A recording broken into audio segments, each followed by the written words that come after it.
கவனிங்க. ஆண்டவர் இரட்சகருமாய் இயேசு கிறிஸ்து இனிய நாமத்தில் இணைந்திருக்கிற ஒவ்வொரு பிள்ளைகளுக்கும் கர்த்தர் இயேசு கிறிஸ்து நாமத்தில் என்னுடைய வாழ்த்தலையும் வணக்கத்தையும் குறிக்கொள்கிறேன். அன்பான தேவனுடைய பிள்ளைகளே, இன்னைக்கு நம்ம ஆண்டோடைய சமூகத்தில் தியானிக்கும்படியாக எடுத்துக்கொண்ட வேதவசனம் என்னதுன்னா, யோவான் எழுதின சுவிசேஷம் 8ஆம் அதிகாரம் 7ஆம் 8ஆம் வசனத்தை தியானிக்கணும்னு நம்ம நினைக்கிறோம். இங்கே பாருங்க, அங்கே ஒரு வசனத்தில் ஆண்டவர் என்ன சொல்லியிருக்காருன்னா, ஒரு ஸ்திரீயை பார்த்து சொல்றாரு ஆண்டவர், நீ போ, இனி பாவம் செய்யாதே. இந்த வார்த்தையை தான் நம்ம தியானிக்க போறோம். நீ போ, இனி என்ன செய்யாத, பாவம் செய்யாதே என்று ஆண்டவர் சொல்றாரு. அருமையான தேவனுடைய பிள்ளை, இந்த ஸ்திரீ எப்படிப்பட்ட ஸ்திரீ அப்படின்னு நீங்க கவனிப்பீங்கன்னா, விபச்சாரத்துல கையும் மெய்யுமாக பிடிக்கப்பட்ட ஒரு ஸ்திரீ. அந்த நாள்ல விபச்சாரத்துல கை மையமா பிடிச்சா அந்த ஸ்திரீக்கு என்ன தண்டனை கொடுக்கணும் அப்படின்னு மோசே நியாயப்பிரமாணத்துல சொல்லியிருக்காருன்னா, அவங்களுக்கு இது என்ன, கல்லெறிந்து கொள்ள வேண்டும் அப்படிங்கிற ஒரு தண்டனையை மோசே நியாயப்பிரமாணத்துல எழுதி கொடுத்திருந்தார். அப்ப இந்த ஸ்திரியை என்ன செய்யணும்னா கல்லெறிந்து கொள்ள வேண்டும். ஆனா இவங்க என்ன செய்தாங்கன்னா, இந்த ஸ்திரியை யார்கிட்ட கூட்டிட்டு வராங்கன்னு சொன்னா இயேசுகிட்ட கூட்டிட்டு வராங்க. எதற்காக? இவங்க நியாய சகத்துல கொண்டு போயிருக்கலாம், அல்லது ரோம அரசிட்ட கொண்டு போயிருக்கலாம், நூற்றதிபர்கிட்ட கொண்டு போகலாம், பிரதான ஆசிரியர்கிட்ட கொண்டு போகலாம். ஆனா இவங்க எதுக்காக இயேசுகிட்ட கொண்டு வந்தாங்கன்னா, இயேசுகிட்ட ஏதாவது குற்றம் கண்டுபிடிக்கணும் அப்படிங்கிறதுக்காக இவருடைய மனதில் வைத்து அவர் என்ன சொல்றாரு அப்படிங்கிறதுக்காக கூட்டிட்டு வந்தாங்க.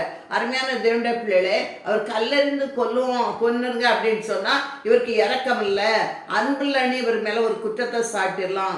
இல்லை நீங்க கல்லெறியாதீங்க அப்படின்னு சொன்னா, இவங்க தப்புங்க அப்படின்னு சொன்னா நியாயப்பிரமாணத்தை இவர் மீறுறார் அப்படிங்கிற ஒரு குற்றத்தை நம்ம சமைக்கலாம் அப்படின்னு சொல்லி இவங்களுக்குள்ள ஒரு தீர்மானம் பண்ணி இந்த ஸ்திரீயை அவங்க என்ன செய்றாங்க, இயேசுக்கு முன்னால கொண்டு நிறுத்துறாங்க. இயேசு என்ன செய்யறாருன்னா, அந்த நேரத்துல ஜெப ஆலயத்துல என்ன செய்யனா ஜனங்களுக்கு போதனை பண்ணிட்டு இருக்கிறாரு. போதனை பண்ணி கொண்டு இருக்கும் போது இந்த ஸ்திரீ அங்கே நிறுத்துறாங்க. இந்த ஸ்திரீ ஆண்டவரே அவங்க என்ன சொல்றாங்கன்னா, இவங்களுக்கு நாங்கள் என்ன செய்யணும் கேட்டுட்டே இருக்காங்க. ஆண்டவர் என்ன செய்றாங்க, இவங்க குனிந்து தரையில எழுதிட்டு இருக்கிறாரு. அருமையான தேவனுடைய பிள்ளைகளே, அப்போ அவங்க எழுதும் போதும் அவங்க திரும்ப திரும்ப கேட்டதுனால ஆண்டவர் நூந்து பார்த்து சொல்றாங்க, நீங்க உங்களில் பாவம் இல்லாதவங்க யாரோ அது அவங்க முதல்ல இவன் மேல என்ன செய்யணும், கல்லெறியணும் அப்படின்னு சொல்றாங்க. அருமையான தேவனுடைய பிள்ளைகளே, அப்படி சொல்லிட்டு ஆண்டவர் திரும்பவும் குறிந்து எழுதுறாரு. குறிந்து எழுதும்போது அவங்க என்ன செய்தாங்கன்னா, குனிந்து எழுதும்போது அவங்க என்ன சொன்ன, கேட்டு மனசாட்சினால கடிந்து கொள்ளப்பட்டார்கள். 9ஆம் வசனத்தை பாருங்க, அவர்கள் அதை கேட்டு தன் மனசாட்சினால் கடிந்து கொள்ளப்பட்டு பெரியோர் முதல் சிறியோர் வரையும் ஒவ்வொருவராய் போய்விட்டார்கள். ஒவ்வொருவராய் என்ன செய்தாங்க, போய்விட்டாங்க. போய்விடும் போது ஸ்திரீ என்ன செய்றாங்க, தனித்து இருக்காங்க. அவங்க என்ன எழுதுனாங்க, ஆண்டவர் அது கீழே என்ன எழுதுனாங்கன்னு யாருமே என்ன செய்யறாரு. ஆனா அவங்க என்ன செய்யறாங்க, கேட்டாங்க. ஆண்டவர் எழுதத்தான் சேர்க்காரு, ஆனா அவங்க கேட்கறாங்க. கேட்கும் போது அங்க மனசாட்சியில குத்தப்பட்டிருக்காங்க.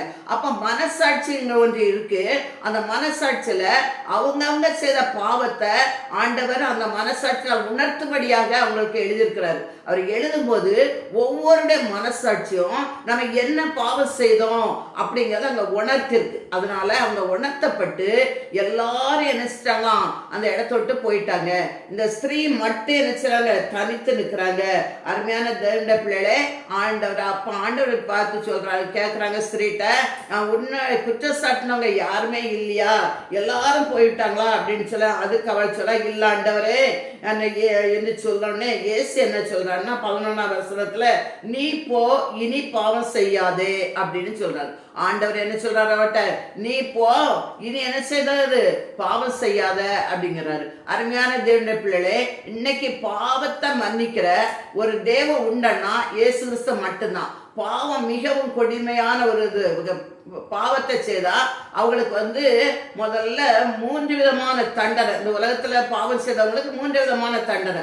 முதல் தண்டனை யார் கொடுப்பான்னு, நம்ம மனசாட்சியே நம்ம என்ன செய்யும், கொல்லும். மனசாட்சியிலே ஒரு பாவம் செய்து பாருங்க, உங்களோட மனசாட்சியிலே குத்திட்டே இருக்கு, ஐயோ நம்ம இந்த பாவத்தை செய்தமே.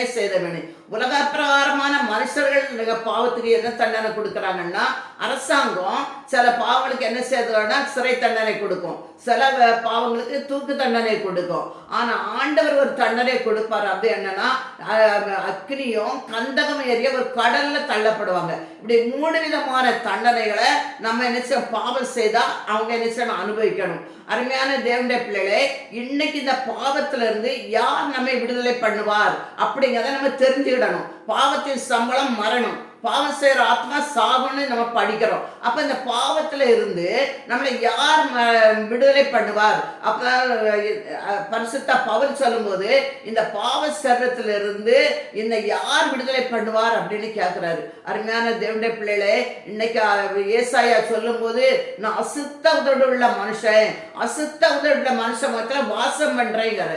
அப்போ இதெல்லாம் பார்க்கும்போது அவரு தாழ்ந்து சொல்லும் போது என் தாய் என்னை பாவத்தில் கற்பத்தெடுத்தாள், நான் துர்க்கணத்துல உருவானேன் அப்படிங்கிறார். அப்ப ஜென்ம பாவம் உண்டு, கர்ம பாவம் உண்டு. பிறக்கும் போதே பாவம் இருக்கு, ஆனா பிறந்த பிறகு நம்மால் செய்யற பாவம் இருக்கு. அப்ப ஆண்டவர் என்ன சொன்னா, நம்மே பாவம் இல்லைன்னு சொல்லணும்னா நாமே வஞ்சிக்கிறவளா இருப்போம். சத்தியம் நமக்குள்ள இராது. நம்ம பாவம் இல்லை அப்படின்னா நாம பாவியவே இல்லை, பாவம் செய்யவே இல்லை அப்படின்னு நம்ம சொல்லணும்னா ஆண்டவர் வசனம் என்ன சொன்னா, சத்தியம் நாமே வஞ்சிக்கிறவளா இருப்போம், சத்தியம் நமக்குள்ள இராது அப்படின்னு சொல்றாரு. அப்ப நம்ம எல்லாருமே என்ன செய்யறோம்னா பாவம் செய்திருக்கோம். அப்ப இந்த பாவத்துக்கு சரியான ஒரு பரிகாரம் என்ன? அந்த பாவம் நமக்கு மன்னிக்கப்பட்டிருக்கதா, இதுவரையும் பாவம் மன்னிக்கப்படலையா அப்படிங்கிறத நீங்க உங்களை சிந்தித்து பார்க்கணும். இந்த ஸ்திரீயை விட்டுருந்த அதே இடத்துல இன்னைக்கு நம்ம ஒவ்வொருவரையும் நிறுத்தி பாருங்க. நிறுத்தி பார்த்தா நம்மை பாவம் இல்லை என்பார், நம்மளை வஞ்சிக்கிறாளோ சத்தியம் நமக்குள்ள இராது. அருமையான தேவனுடைய பிள்ளைகளே, அப்போ நம்ம பாவம் இருக்கா அப்படிங்கிறத நம்ம இன்னைக்கு சோதித்து பார்த்து, பாவம் நம்மகிட்ட இருந்ததுன்னா அந்த பாவத்துல இருந்து இன்னைக்கு மனம் திரும்பணும். ஏன்னு சொன்னா பாவத்துக்கு கொடுமையான தண்டனை இருக்கு. அந்த தண்டனை நம்ம அனுபவிக்காம இருக்கணும்னு சொன்னா இந்த பாவத்துல இருந்து நம்ம என்ன செய்யணும்? மனம் திரும்பணும். ஆண்டவரே 4 இடத்துலதான் கையை வச்சு எழுதினாருன்னு நம்ம வேதத்துல பாக்குறோம். முதல்ல ஆண்டவர் எழுதினது என்னன்னா கட்டளையில எழுதினார். 10 கட்டளை சீனா மலையில எழுதினாரு. அதுக்கப்புறம் 2வது என்ன எழுதினாருன்னா தேவாலயத்தை, எருசலேம் தேவாலயத்தின் வரைபடத்தை எழுதி தாவீதுகிட்ட கொடுத்தாரு. 3வது ஆண்டவர் என்ன எழுதினாருன்னா அந்த பாபிலோன் ராஜா பெல்தாசார் என்ன செய்றாருன்னா தேவனுடைய ஆலயத்தில் உள்ள பாத்திரங்கள் எல்லாம் கொண்டு போய் அவங்க அதாவது வைப்பாட்டிகளோட குடித்து அது ஆடம்பரமா இருக்கும்போது ஆண்டவர் சுவர்ல எழுதினாரு மெனே தெக்கேல் உப்பார்சின்னு எழுதினாரு.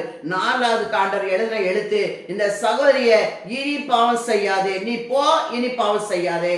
அருமையான தேவனுடைய பிள்ளைகளே, 5வது எழுதுனா ஆட்டுக்குட்டியானுடைய ஜீவ புஸ்தகத்துல நம்ம பேரை எழுதுறாரு. அப்ப இன்னைக்கு எப்படி பேரை எழுதணும்? எல்லாத்துலயும் எழுதினான்னு பார்க்கும்போது 5 இடத்துல எழுதியிருக்கிறாரு, இன்னும் ஒரு இடத்துல எழுதுறாரு.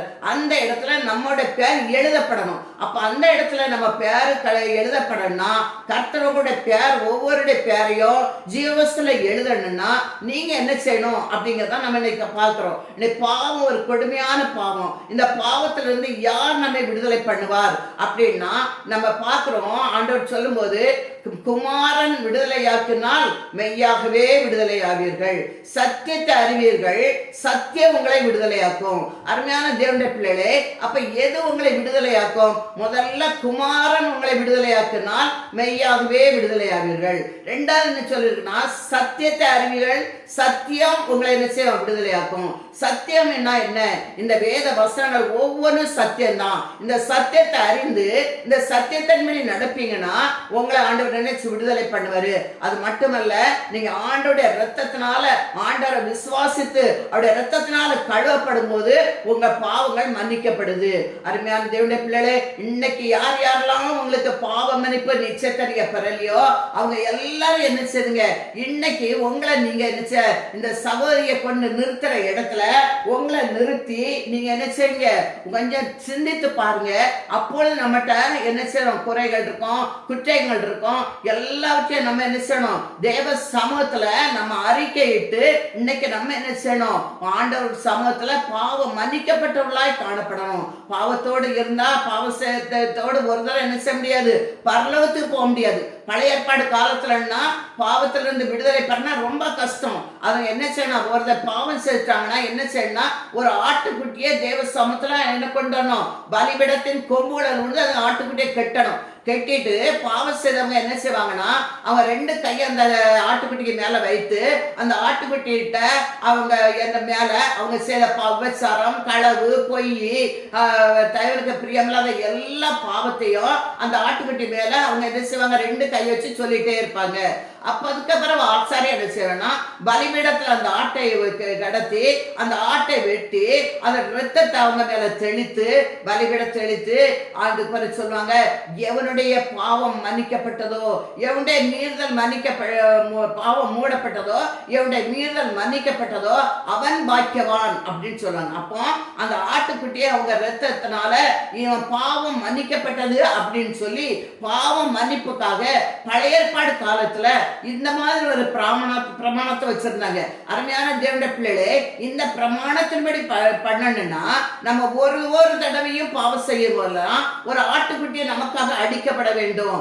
அதேனாலதான் ஆண்டவராய இயேசு கிறிஸ்து நமக்கு ஆட்டுக்குட்டியாக அவர் கடந்து வந்து நம்முடைய பாவத்துக்காக அவர் அடிக்கப்பட்டார் என்பதை பார்க்கிறோம். அந்த யோவாசான் சொல்லும் போது, இதோ உலகத்தின் பாவத்தை சுமந்து தீர்த்த தேவாட்டுக்குட்டி அப்படின்னு சொல்றாரு.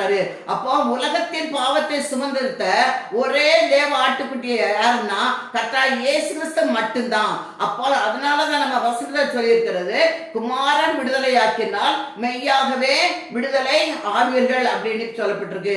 இன்னைக்கு நம்மளுடைய அதாவது கலாச்சாரம் 13:13 பார்த்தீங்கன்னா, மரத்துல தூக்கப்பட்ட எவனும் சபிக்கப்பட்டவன் என்று எழுதப்படி கிறிஸ்து நமக்காக சாபமாகி நியாயப்பிரமாணத்தின் சாபத்துக்கு நம்ம நீங்களாக்கி மீட்டு கொண்டார்னு சொல்லப்பட்டிருக்கு.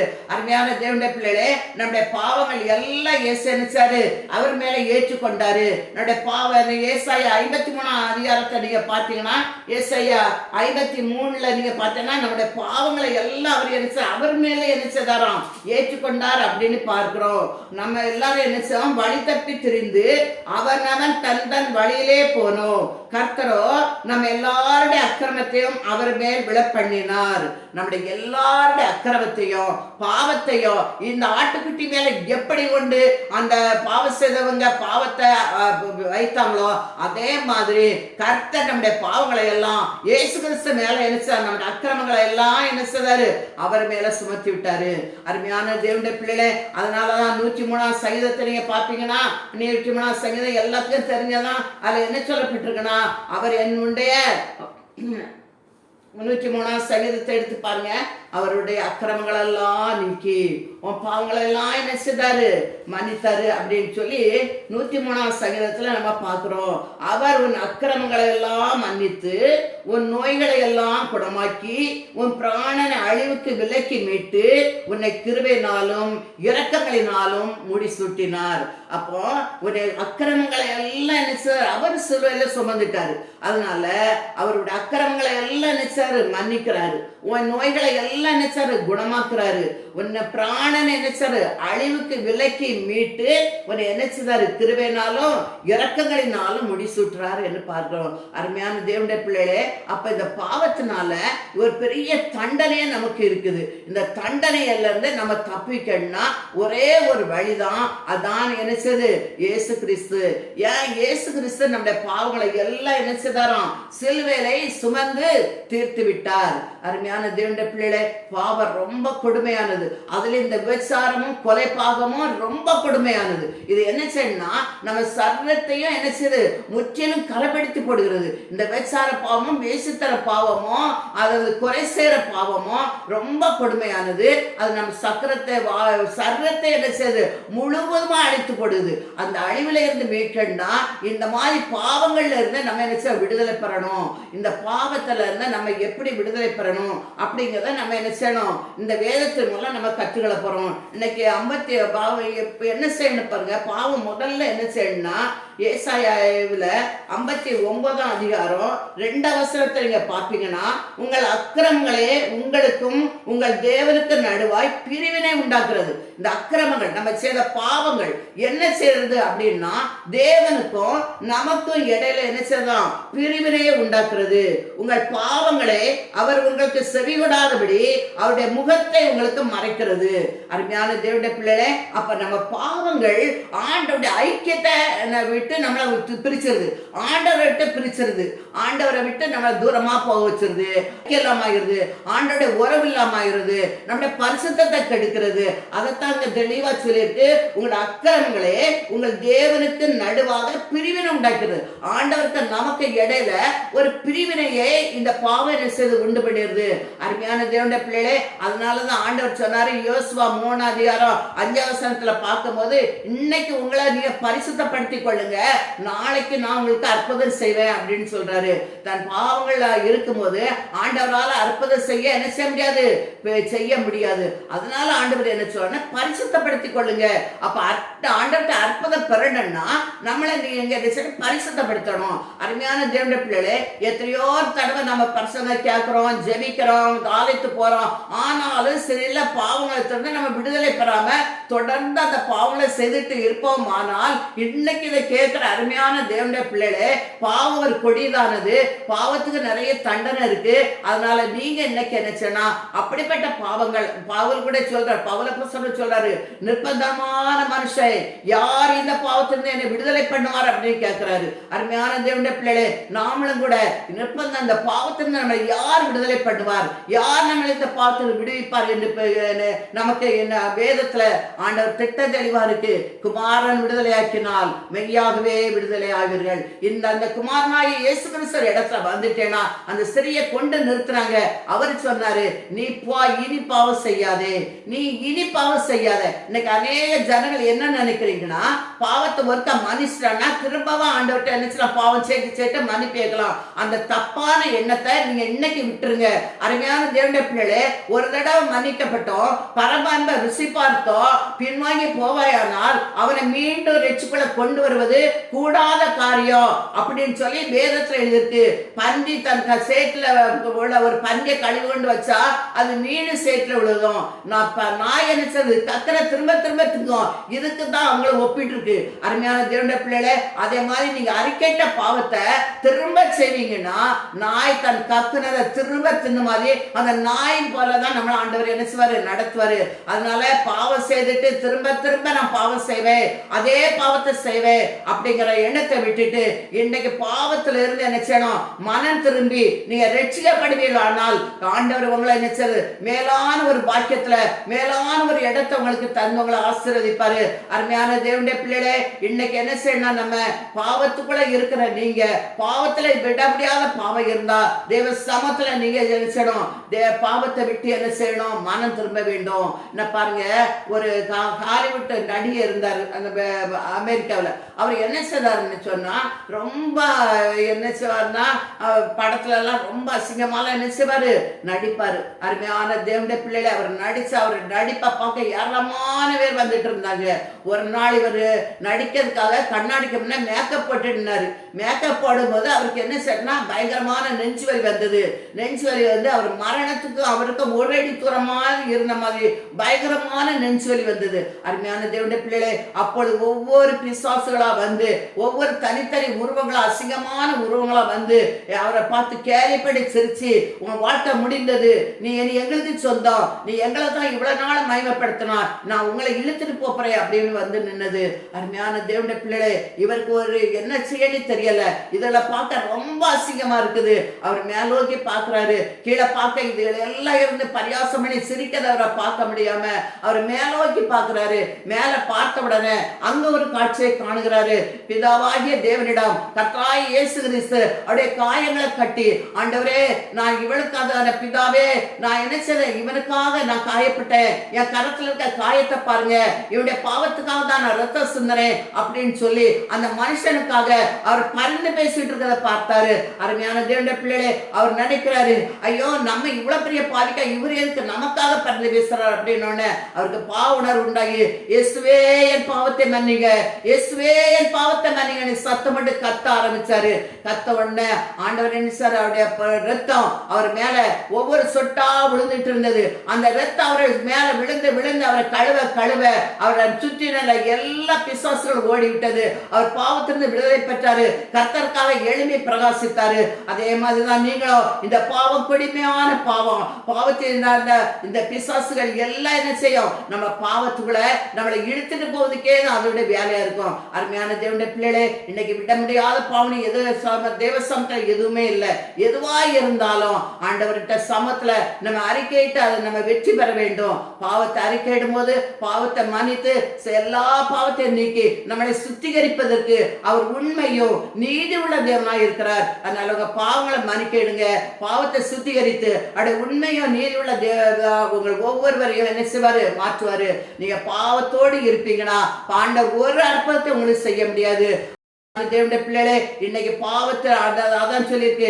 ஏசாயா 59:2 திட்டமா சொல்லியிருக்கு பாருங்க. உங்கள் தேவனுக்கும் உங்களுக்கு நடுவாக பிரிவினே உண்டாக்கிறோம். பாவம் தான் நம்மளுக்கு என்ன செய்யுது, தேவனுக்கு நமக்கு இடையில என்ன செய்யுது, ஒரு பிரிவினை கொண்டு வருது. அதனால அந்த பாவத்தை நமக்கு வேண்டாம். பாவம் அதாவது 40ஆம் சங்கீதம் 2ஆம் வசனத்துல நீங்க பாத்தீங்கன்னா பாவம் எப்படிப்பட்டது அப்படின்னா அது ஒரு பயங்கரமான குழியும் உளையான சேற்ற போல இருக்கு அப்படின்று.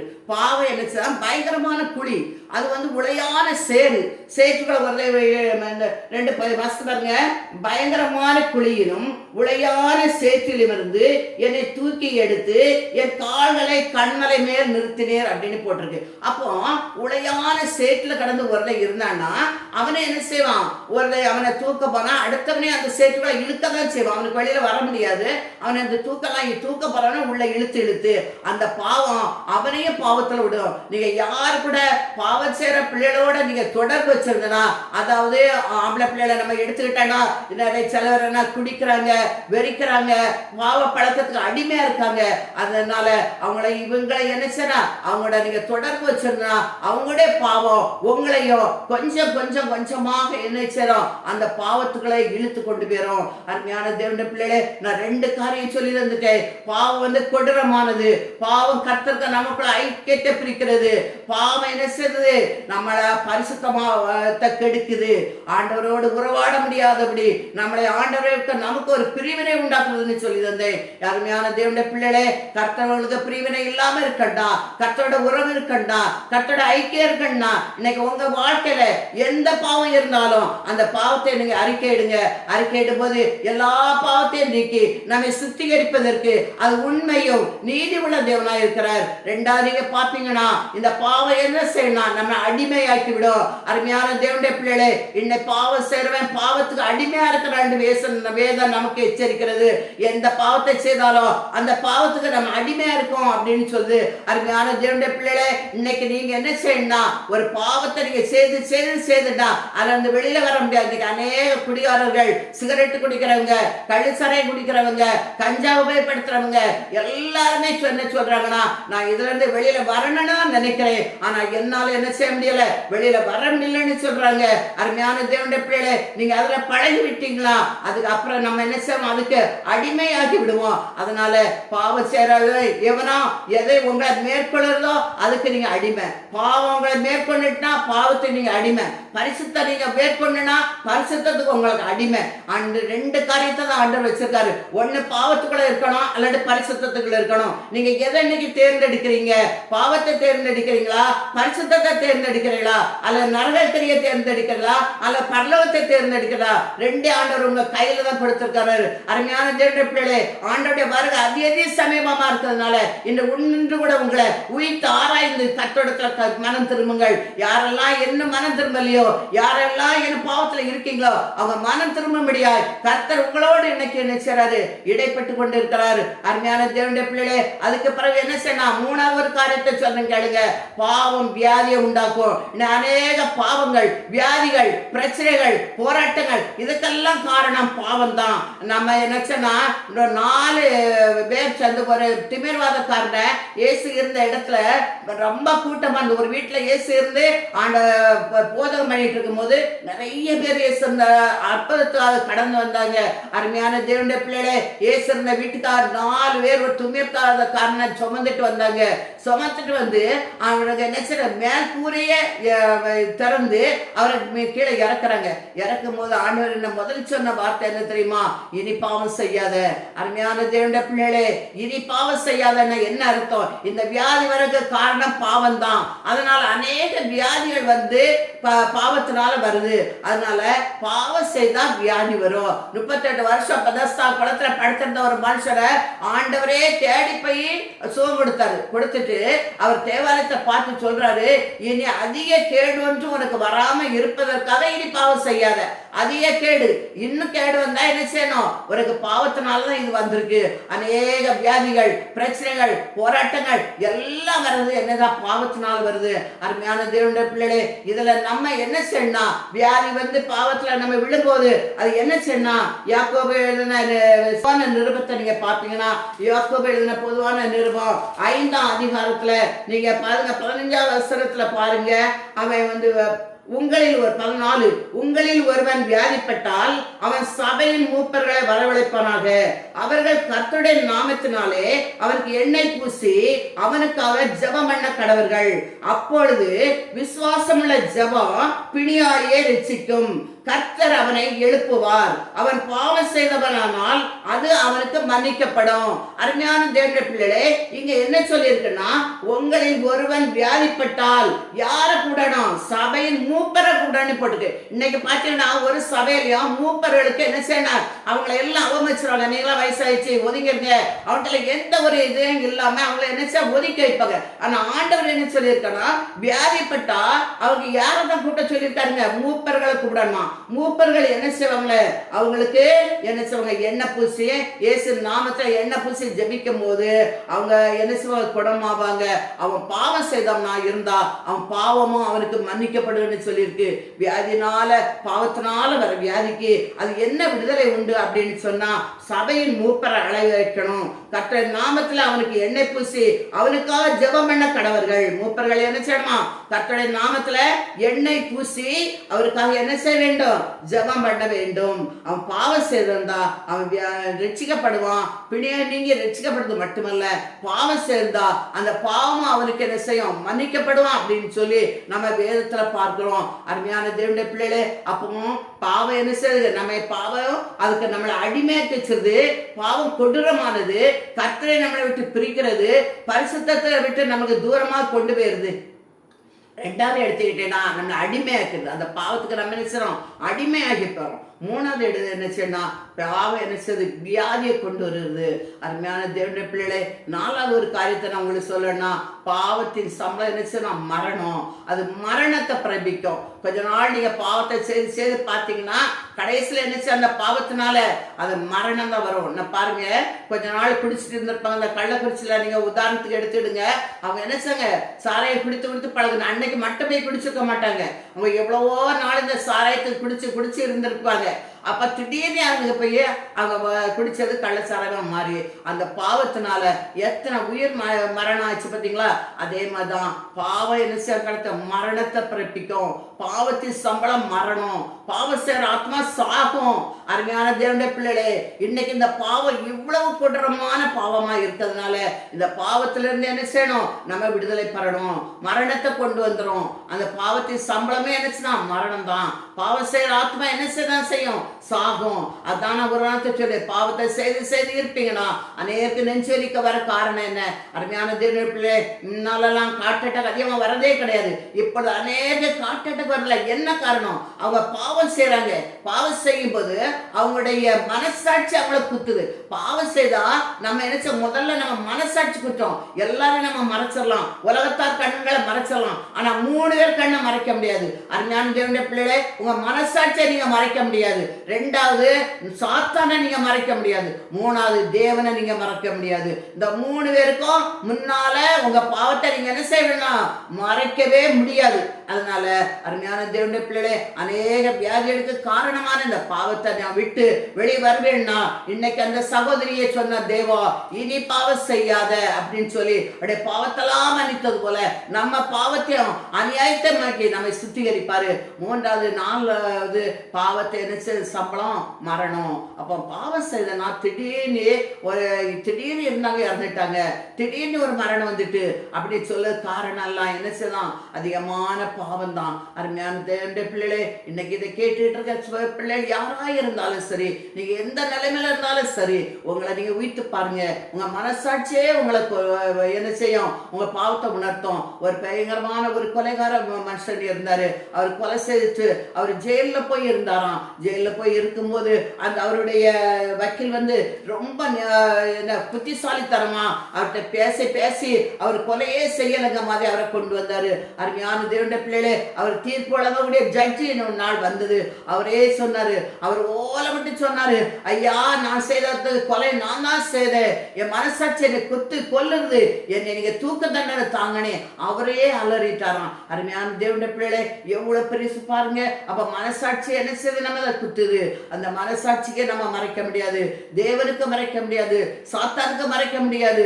சாத்தான் ஒரு நாள் தேவ சமத்துல நிற்பான், நின்றுட்டு சொல்லுவான், இவன் இந்த பாவத்தை செய்றான், இவன் பரலோகத்துக்கு போக முடியாதுன்னு சொல்லி நம்ம மேல குற்றம் சாட்டுவான். மோசேயுடைய சரீரத்தை குறித்து குற்றம் சாட்டின சாத்தான் இன்னைக்கு நம்ம பாவத்துல இருந்தா நம்ம பாவத்தை குறித்து என்ன செய்வான்? தேவ சன்னிதானத்துல உங்களை பற்றி குறை சொல்லுவான், குற்றம் சொல்லுவான். பரலோகத்துல சேர முடியாத ஒரு அளவு அங்க போய் நிற்பான். அருமையான தேவனுடைய பிள்ளைகளே, அதனால அப்படிப்பட்ட ஒரு சூழ்நிலைக்கு நம்ம தள்ளப்படாதபடி இன்னைக்கு இந்த வசனத்தின் பிரகாரமாக மனம் திரும்பி ரட்சிக்கப்படணும். ஐந்தாவது என்ன செய்யணும்? பாவம் என்ன செய்யணும்? ஒரு அக்னி கடல்ல நம்மளை கொண்டு போற நித்தியமான ஒரு அழிவுக்குள்ள நம்மளை என்ன செய்ய வழி நடத்தும்.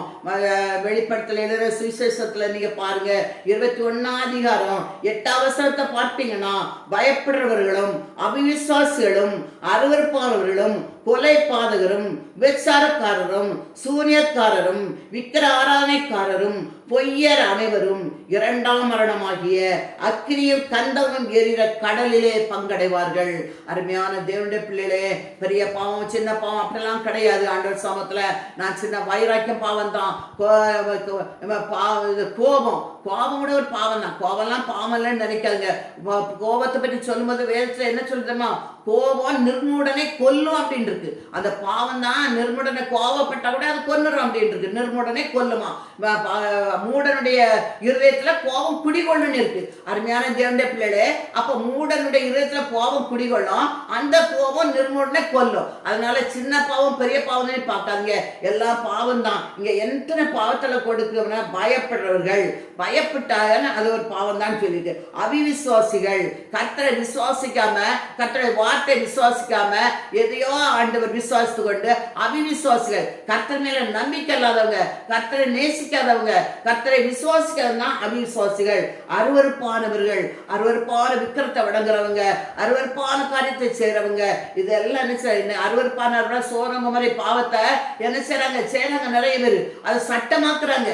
இதெல்லாம் கர்த்தருக்கு அருவருப்பான பாவம். இந்த அருவருப்பானவர்களும் கொலை பாதகரும், கொலை செய்றவங்களும், விபச்சாரக்காரரும், அப்புறம் என்ன சூனியக்காரரும், அடுத்த சூனியம் வைக்கிறவங்க, செய்வனை வைக்கிறவங்க, விக்கிரத்தை ஆராதிக்கிறவங்க, பொருளாசையும் ஒரு விக்கிரம் தான் சொல்லிட்டு இருக்கு. அதிகமா பொருளாசை நீங்க கொண்டு பட்டாலும் அதுவும் விக்கிர ஆராதனை தான். அதனால பொருளாசைக்கு ரொம்ப இடம் கொடுக்காதுங்க. பொருளாசையாக விக்கிர ஆராதனைன்னு இருக்குது. விக்கிரத்தை ஆராதித்தாதான், கல்லை மனையும் போய் நம்ம ஆராதித்தாதான் நினைக்காதீங்க. அருமையான தேவனுடைய பிள்ளைகளே, விக்கிர ஆராதனையோ பொருளாசையாகிய விக்கிர ஆராதனை. அப்ப பொருளாசையும் ஒரு விக்கிர ஆராதனை தான் சேரும். அதுல சூரியத்தை பார்த்தீங்கன்னா, சூரியக்காரர் யாருன்னா இரண்டம் பண்ணுதல் பில்லிசூரிய பாவத்துக்கு சரியா இருக்கு அப்படின்னு இருக்கு. அது கூட நீங்க தெரியாம இருந்தா நீங்க தெரிஞ்சிடுங்க.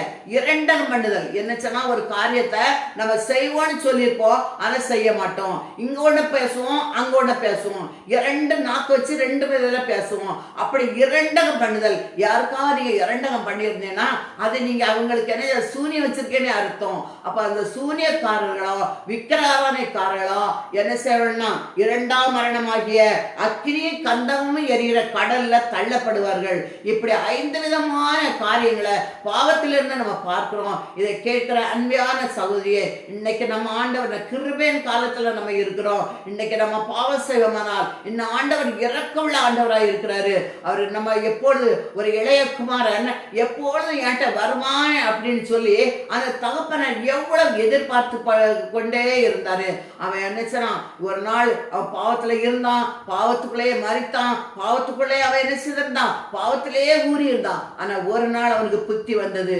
அதே மாதிரி இன்னைக்கு அருமையான தேவனுடைய பிள்ளைகள் ஒவ்வொருவரும் அந்த இளையகுமாரன் என்ன சொன்னான், நான் எழும்பி என் தகப்பன் இடத்துக்கு போவேன். அங்க எத்தனை பேருக்கு அருமையான சாப்பாடு இருக்குது, அருமையான உடை இருக்குது, எல்லாமே இருக்குது. ஆனா நான் இந்த வியாதிப்படுகிறேனே, இந்த கஷ்டப்படுகிறேனே, நான் எழும்பி என் தகப்பிட்ட போய், தகப்பனே உமக்கு முன்பாகவோ பரத்துக்கு முன்பாகவும் பாவம் செய்தேன், உங்களுடைய பிள்ளை என்ன சொல்லிருக்க நான் பார்த்தனால உங்களுடைய வீட்டின் வேலைக்காரராக ஏற்றுக்கொள்ளும் அப்படின்னு சொல்லி நான் சொல்லுவேன்னு சொல்லி அவன் தனக்குத்தானே சொல்லிக் கொண்டு அருமையான தேவனுடைய பிள்ளைகளே அந்த தகப்பனை நோய்க்கு வர்றான். இந்த தகப்பனோ என் பிள்ளை எப்போ வருவான், என் பிள்ளை என்னைக்கு நான் பார்ப்பேன், என் பிள்ளை மனம் திரும்பி என்னைக்கு வருவான் என்று அவளோடு எதிர்பார்த்தது போல இந்த நாள்ல நாம கர்த்தராகிய இயேசு கிறிஸ்து நம்மளை ரட்சித்த தேவா, நம்மளுக்காக ஜீவன் தந்த தேவா, நம்மளுக்காக உயிரையே பலியாக்குற தேவா, இந்த பாவத்தெல்லாம் சுமந்த தேவா, இந்த அக்கிரமத்தெல்லாம் தன்னை ஏற்றுக்கொண்ட தேவா, நமக்கு என் பிள்ளை என்னைக்கு மனம் திரும்பா,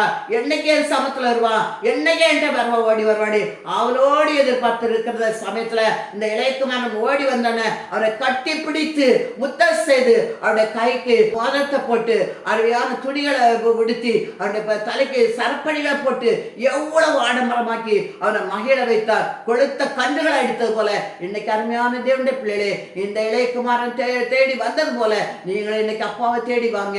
அப்பா எதிர்பார்த்தே கொண்டு இருக்கிறார். எப்ப என் பிள்ளை வரும், எப்ப என் பிள்ளைக்கு நான் என் பிள்ளை என்னோடு ஐக்கியமாக்கும் அப்படின்னு சொல்லி பார்த்து எதிர்பார்த்து கொண்டிருக்கிறதுனால இன்னைக்கு நீங்க ஆண்டவர் சமத்துல வருவீங்கன்னா உங்களை ஒவ்வொருவரையும் அவர் என்ன செய்வார்னா மகிழ்ச்சியோடு ஏற்றுக்கொள்வாரு. ஆண்டவர் எப்படிப்பட்ட ஆண்டவர் தெரியுமா? நம்ம ஆண்டவர் நெறிந்த நாளிலே முறிக்காத தெய்வம், மங்கி எறிகிற தெய்வம், அடைக்காத தெய்வம். மங்கி போயிட்டோம், நம்மளோட பரிசுத்தல கொஞ்சம் குறைஞ்சிட்டோம், ரட்சிக்கப்பட்ட தேவன் பிள்ளைகள் கூட நானும் பாவம் செய்தேன், இனி ஆண்டவர்கிட்ட போக முடியாது அப்படின்னு நினைக்காதீங்க.